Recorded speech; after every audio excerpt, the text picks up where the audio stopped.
Hello বন্ধুরা, আজকে আমি ডিম আর আলু দিয়ে ডিমের ঝোল করব। মশলাগুলো দেব: জিরে, লঙ্কা, টমেটো, আদা, রসুন আর পেঁয়াজ সব মিক্সিতে বেটে নেব। ঢাকা খুলে দেখব ডিম আলু সিদ্ধ হয়ে গেছে, নামিয়ে নেব।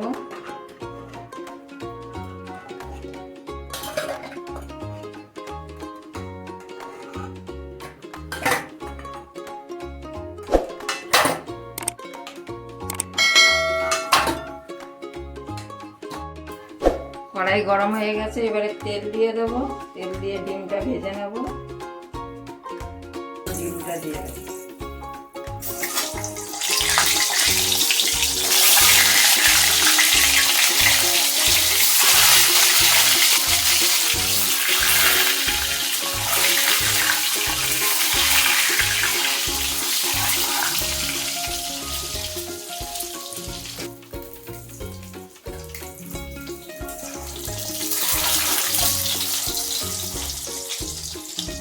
ভাজা হয়ে গেছে, তুলে নেব।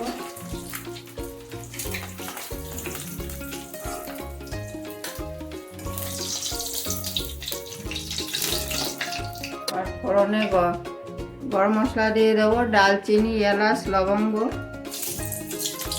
আদা, জিরে, রসুন, শুকনো লঙ্কা, টমেটো একসঙ্গে মিক্সারে বেটে নিয়েছিলাম, সেটা দিয়ে দেবো।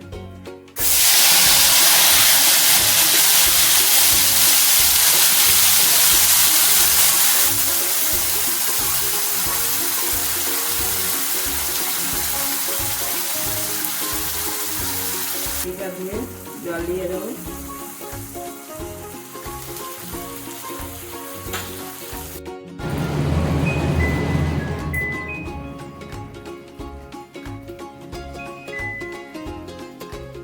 মশলাটা হাফ কষা হয়ে গেছে, এবারে আলুটা দিয়ে দেবো।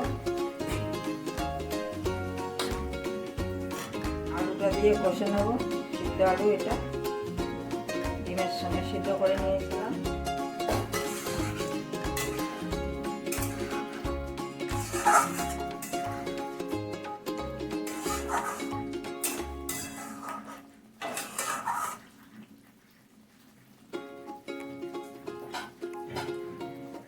এবার একটু ঢাকা দিয়ে দেবো।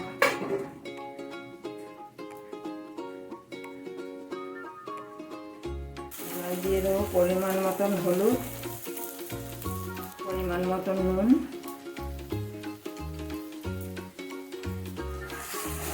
আর মশলাটাকে কষে নেব।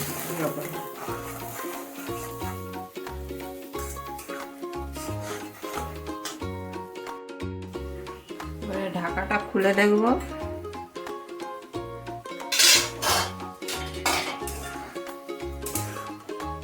আলু কষা হয়ে গেছে মশলার সঙ্গে, এবারে ডিমটা দিয়ে দেবো।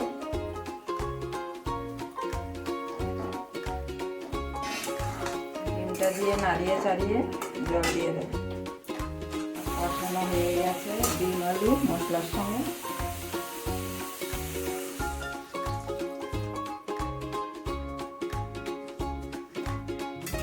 তখন মিডিয়াম আঁচে করেছিলাম রান্নাটা।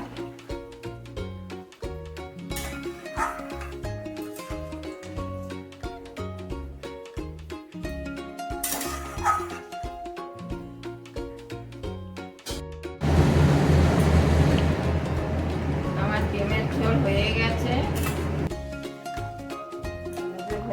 এবারে ধনেপাতা কেটে রেখে দিয়েছি, ধনেপাতাটা দিয়ে নামিয়ে নেব। আপনাদের যদি আমার এই রেসিপিটা ভালো লাগে, লাইক, শেয়ার, কমেন্ট এবং সাবস্ক্রাইব করে দেবেন।